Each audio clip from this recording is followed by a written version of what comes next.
When I was fresh out of high school, I was in a bit of family drama. I needed a temporary place to stay and had to find a quick job to support myself.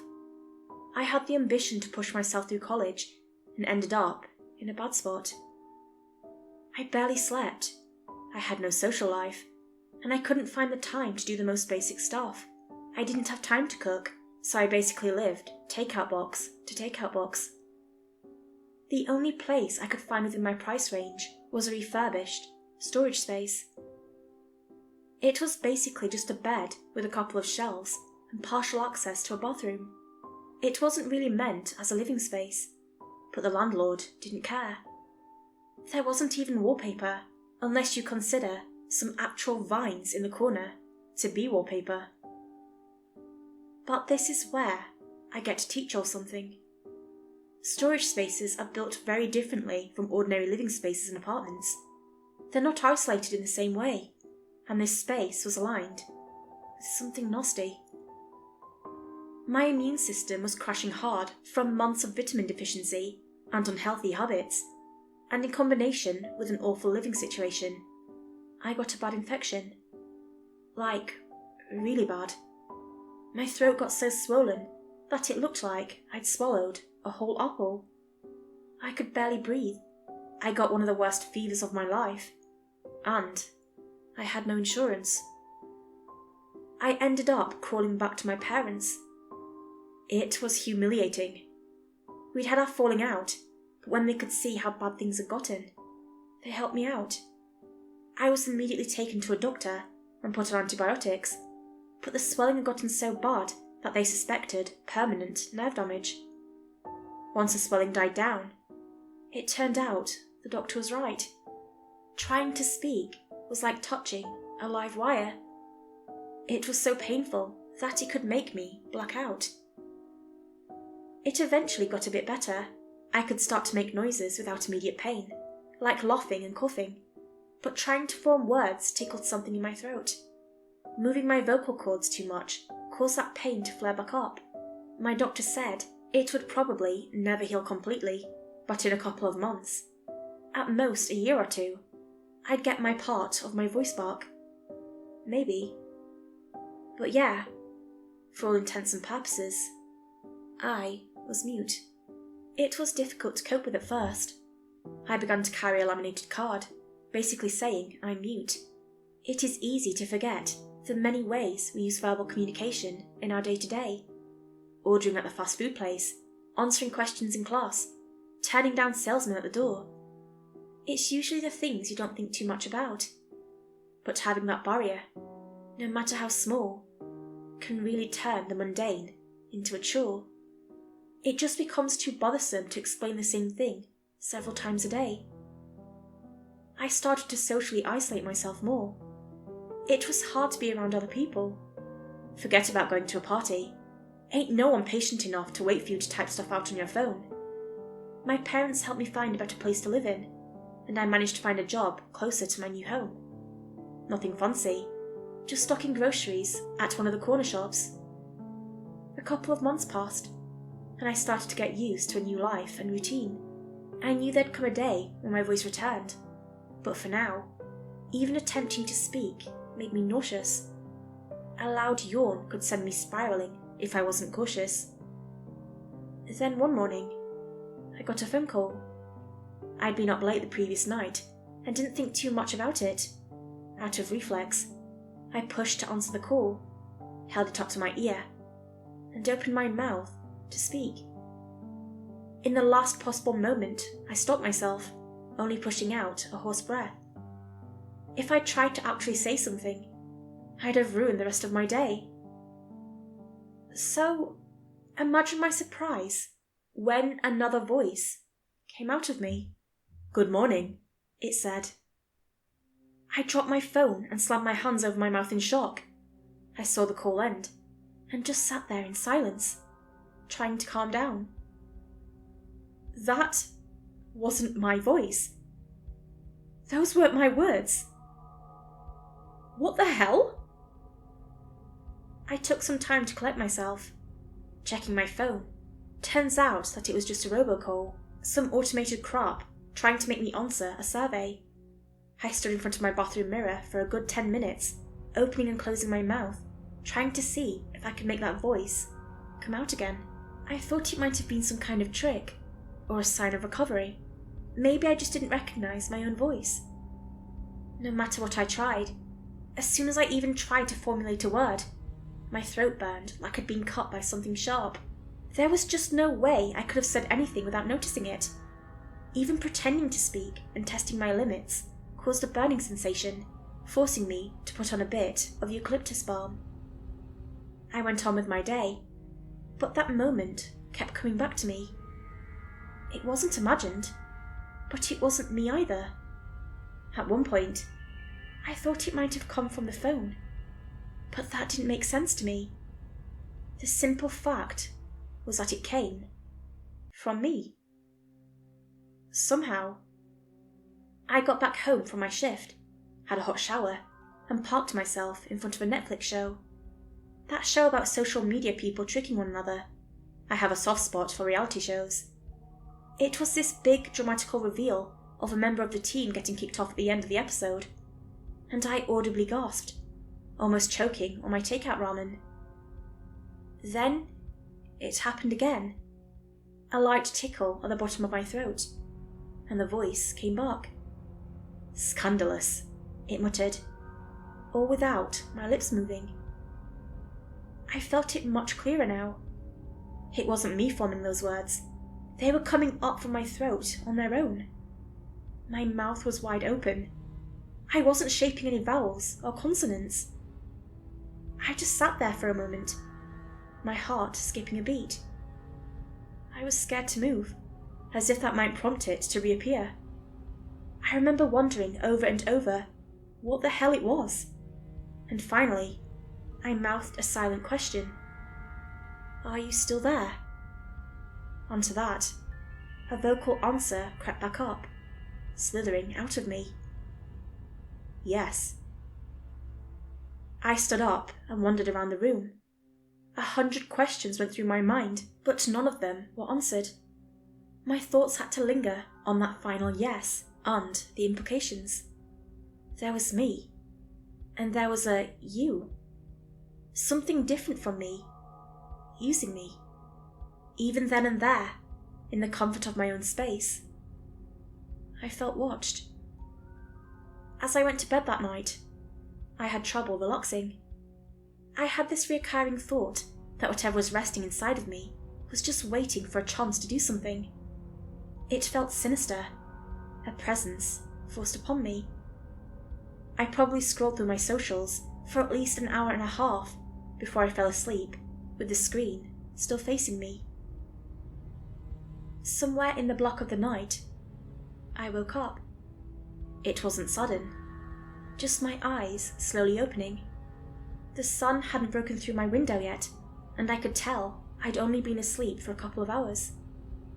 There were no cars going by on the streets outside, and no neighbours stomping around. But there was a noise. It took me a couple of seconds to realise that it was coming from me.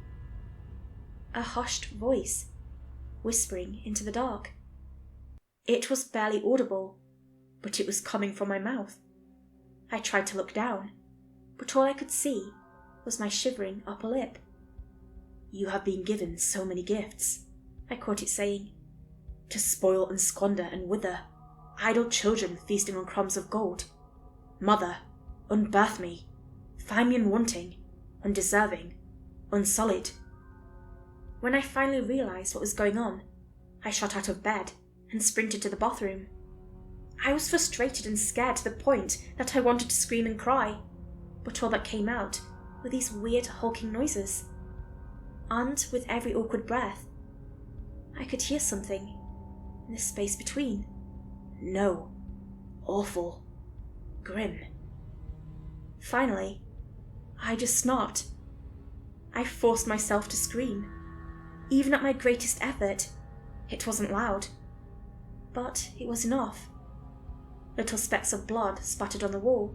The scream triggered such an intense shock of pain that it left me squirming on the bathroom floor, gasping for air. I have no idea how long it took me to regain my composure. Wiping my tears, I bent over the toilet seat and spat up a glob of blood and dislodged scar tissue. I stayed in the shower for over half an hour, just waiting for the bleeding to stop. I'd set back my recovery weeks, maybe months. But hey, at least the voice was gone. Perhaps it needed some part of me to speak. A part that I damaged. I had a few spots of blood on my pillow the next day. I'd barely slept. Still, I dragged myself to work. I tried my best to keep out of the spotlight, get a quick nap on my lunch hour, and keep to myself. I didn't want to try to explain what I was experiencing. I had tried to type out a message for my parents, but there was no way they wouldn't overreact. They would probably think I was on drugs, or suffering some kind of schizophrenia. They always assumed I was at fault for whatever ailed me. That was their go-to response.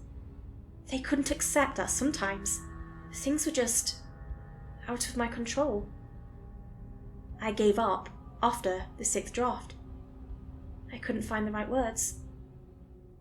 As my shift ended, I made my way home. My favourite takeout place was packed with people from some kind of work outing, so I had to shoulder my way forward to the counter. Maggots. The word just fell out of me, whispered into the ear of some random passerby. I saw them turn around and look my way, but they didn't say anything. The look he gave me was the first actual proof that this wasn't just my imagination. This was a real, physical thing.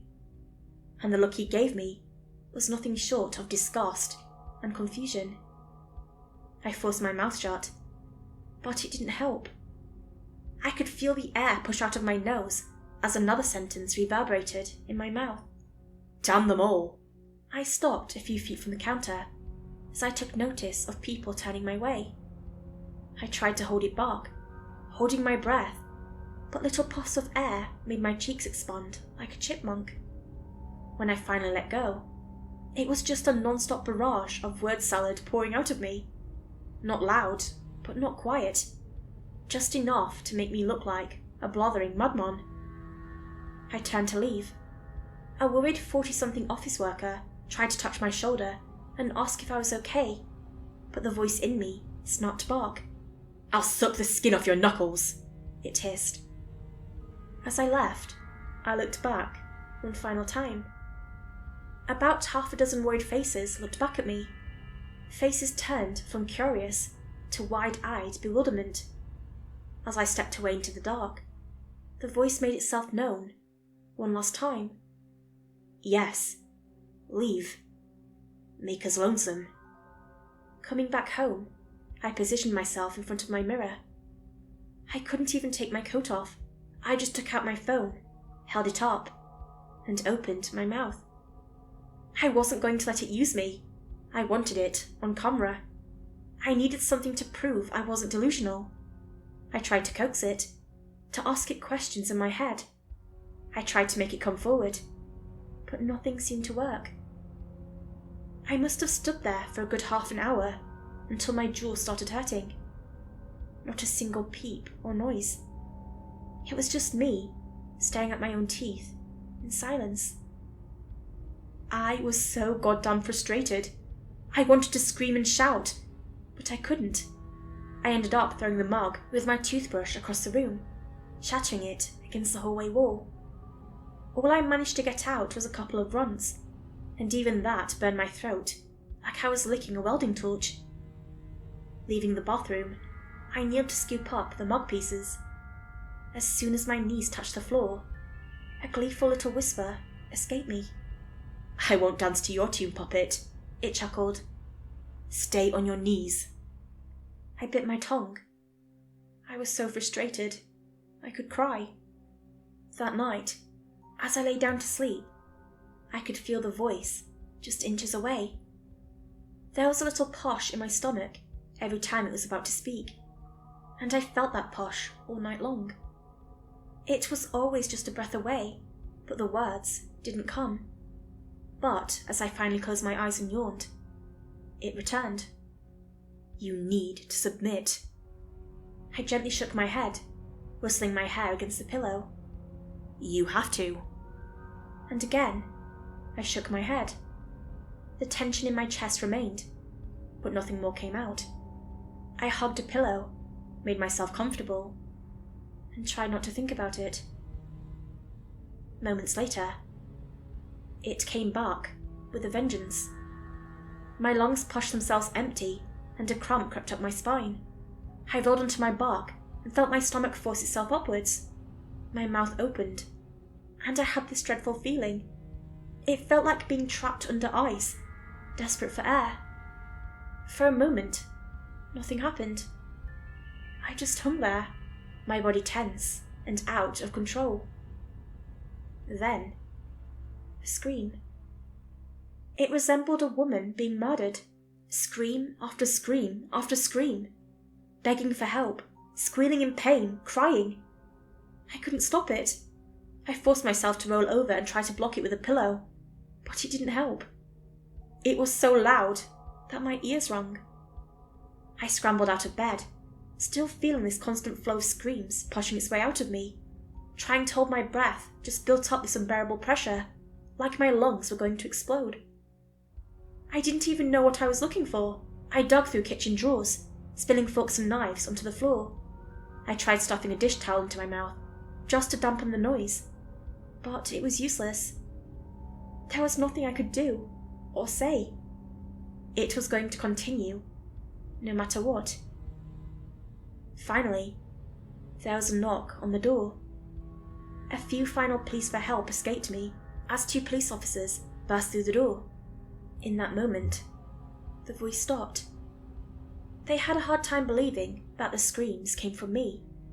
First of all, I'm a man. The voice of the scream was clearly female. Second of all, I couldn't talk. They found the laminated "I'm mute" note in the hallway. There was no way they could believe a mute man could make that kind of noise. Then again, they couldn't find a victim either. Confused, they had me get dressed and took me down to the station. The process was surprisingly quick. Rushed even. They said they were holding me until they could find out what the hell had happened, but they refused to get me something to type on. Not even my phone. There was no way for me to explain what was going on, and as a result, I just had to wait it out. I spent the night in a holding cell, expecting every breath to taunt me. I shared that cell with another person.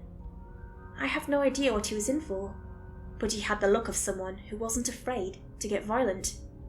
Something about his eyes said that he was itching for a fight. He was easily 6'4", and his leg kept twitching. I tried to avoid eye contact, but as the hours passed, he was getting antsy. When he finally locked eyes on me, I knew it was going down. "Stop staring at me," he said. "I'll rip your fucking eyes out." I looked away, but he didn't care. He was pacing back and forth, trying to provoke me, goading me into a reaction, calling me all kinds of awful names, accusing me of being something I wasn't, and doing something I didn't. "Little bitch," he'd say. "You like sitting there, checking me out? Think you can take me?" I couldn't say anything, and that tingle inside me didn't either. I just sat there. But as he escalated, it quickly got physical. As he grabbed me by the collar and pulled me to my feet, I could feel his sour breath on my face. "Who's to say I don't put you the fuck down, huh?" he said. "Get you before you get me." Maybe it needed me alive. Maybe it didn't want to see me beaten and bruised. Maybe it was a matter of control. 2 alpha creatures clashing, trying to outmaneuver one another. Either way, as I stared into the man's eyes, I felt something move. The words flowed out of me like venomous silk.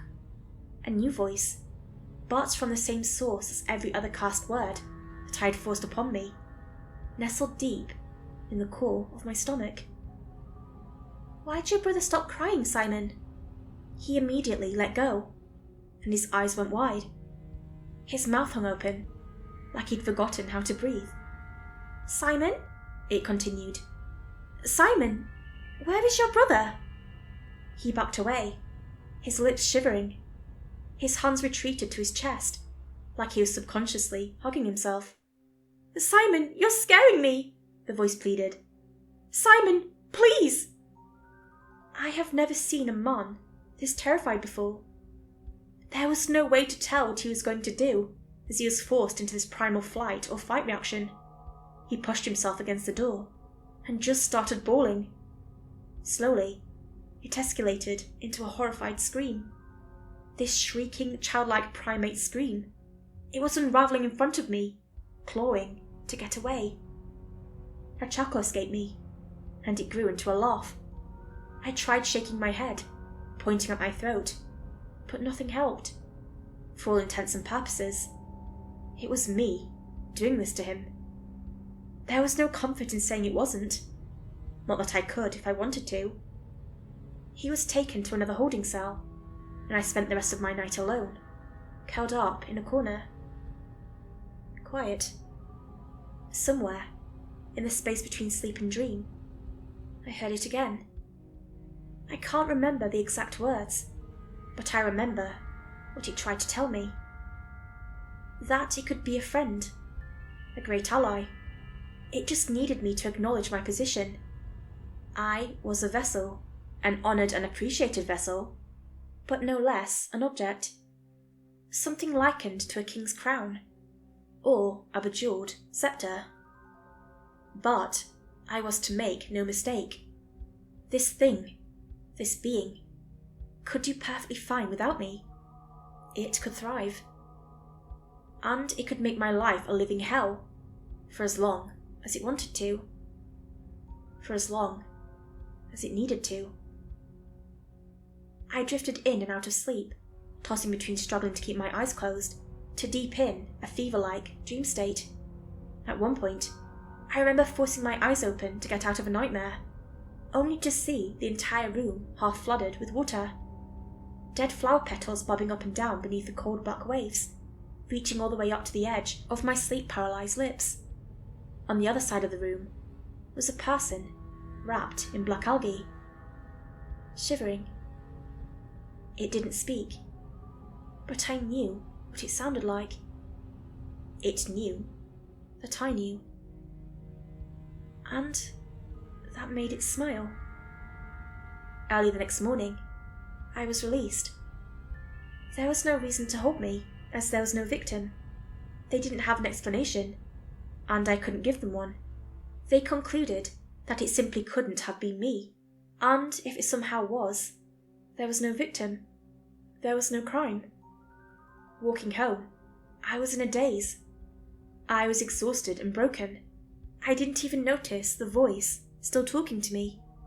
The whispers were kinder. Little wishes reaching my ears. Small, sensible things. To go home and change. To have a proper breakfast. Go brush my teeth. Things I would have done anyway, but doing what it asked, well, it felt right. Good, even. I couldn't be bothered to care anymore. I couldn't stop it. I couldn't fight it. There was no strength left in me, and I didn't want to live in that world of pain and constant conflict. It was so much easier to just say yes. And for some time, that's what I did. I barely remember what I did. I do absurd internet searches for obscure articles relating to anything from large investment groups to agricultural practices of growing sunflowers. I'd spend hours scrolling through profiles and pictures, making little notes with numbers that I didn't know the meaning of. It all felt like an improvisational dance, making little movements just for the sake of a stray thought. It wasn't inherently malicious, but every now and then, there'd be something I didn't want to do. To follow a stranger home and make note of where they lived. To note which bus someone would take on their way home from work. To ask someone's name, only to look it up online later. Something in me was forcing me to map out people, their actions, and their routines. Not just any people, but specific ones. They seemed to have little in common, but the voice was adamant. And every time I hesitated, or said no, I knew I was in for a world of hurt. It wouldn't take much for me to change my mind. A little chuckle, a sigh, a knowing purr. One night, I found myself staring at my reflection in the bathroom mirror. I was wearing a black cap and sunglasses, and I came to the realization that I had no idea what I was doing.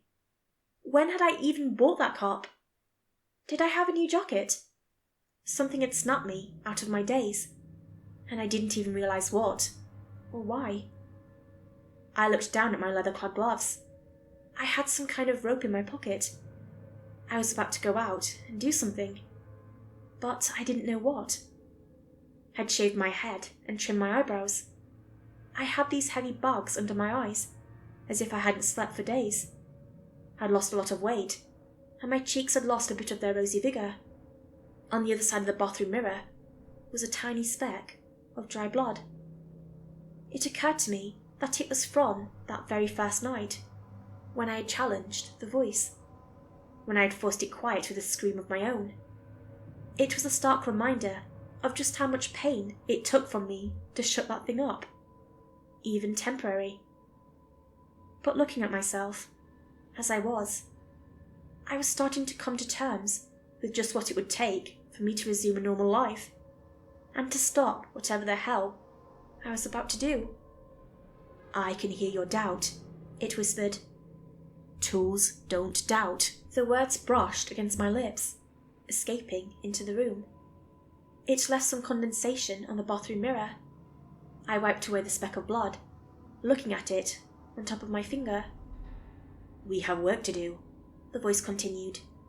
"Come now." I shook my head. I knew I was going to regret it, but I didn't want to do this anymore. I didn't know what it was going to make me do, and the realization that I had no idea where my life even was anymore felt like ice running up my spine.